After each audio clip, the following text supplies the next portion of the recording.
My name is Melissa, founder of Colorsinthedark, an organization dedicated to empowering and healing women that have went through domestic violence and other forms of abuse. And we use art as a form of healing. Colorsinthedark was inspired by me wanting to inspire other women. It grew out of the love for leadership. It grew out of the love for power. It grew out of the love for guidance. To me, Colorsinthedark is a dream that came true, because once I got out of that experience, what I wanted to do was help other women. I wanted to make sure that other women that were resilient, that were beautiful, that were strong, could also have guidance, because it doesn't matter who you are, it can happen to you as well. When I was a child, I had a lot of freedom, I had a lot of fire, I had a lot of love, I was very happy. And then I grew up, became a teenager, got into trouble, still was being very free. I didn't have no restrictions at all. Then fast forward 20 years old, 19 actually, I fall into domestic violence. It took away the biggest thing that I have, at least for me, which was my freedom. Once that got taken away, I kind of just felt like I lost my identity.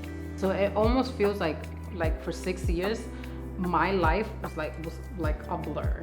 I don't remember a lot of those things because it wasn't me. It was like I was living like in a shell. Once I got out of that, the main thing that I thought about was gaining back my freedom, gaining back my power, gaining back my light, gaining back my color, gaining back my brightness. That's when Colorsinthedark came in. So even in the darkest moments, there was still a lot of light in me.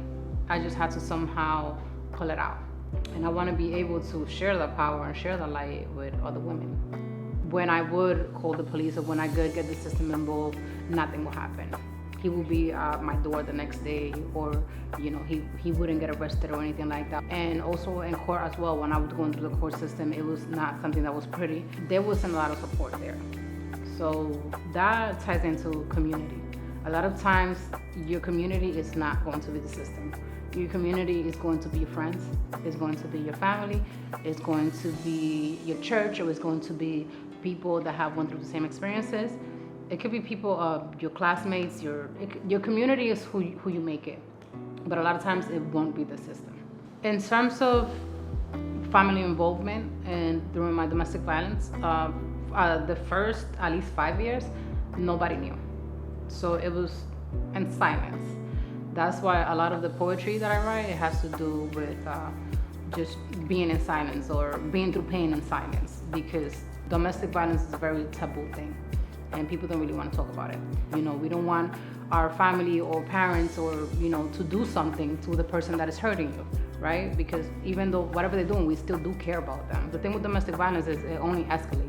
At the end of my experiences, it was really to the point where it was becoming very noticeable at that point. And then once my mom found out, she was very supportive. And my sister was very supportive. My cousin was very supportive. My whole family was very supportive. It was almost like once they found out that I was going through it, they were going through it. The whole family was going through it. It was something that became the center of, this is happening to us. This is really happening. Once I started sharing things with my sister, she started sharing some stuff that happened in the past with her, and I would have never guessed that my sister went through anything. She might not have went through the physical aspect of it, but there's a lot more that has to do with domestic violence. It's just not physical. There's financial, there's mental, there's different kinds of things. So she was going through her own experience too. That's why being able to have a community could really save your life. I was put in isolation because I was ashamed. I didn't want people to know that I was going through that, because I'm Melissa. I'm this strong, powerful, beautiful woman, and then all of a sudden I'm going through these things that made me feel really small. And that's not who I was. That was not my identity. I went through my situation with my son. Me and him were there together. I didn't go through domestic violence alone. I went through domestic violence with my child. So now it's my job to, if I heal myself, I will be able to heal him. And that's what I want as well for all the women that are there.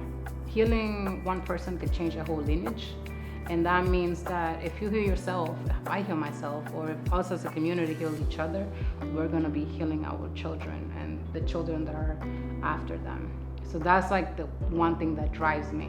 This fundraiser is specifically to open up a healing center in Brooklyn Park Slope.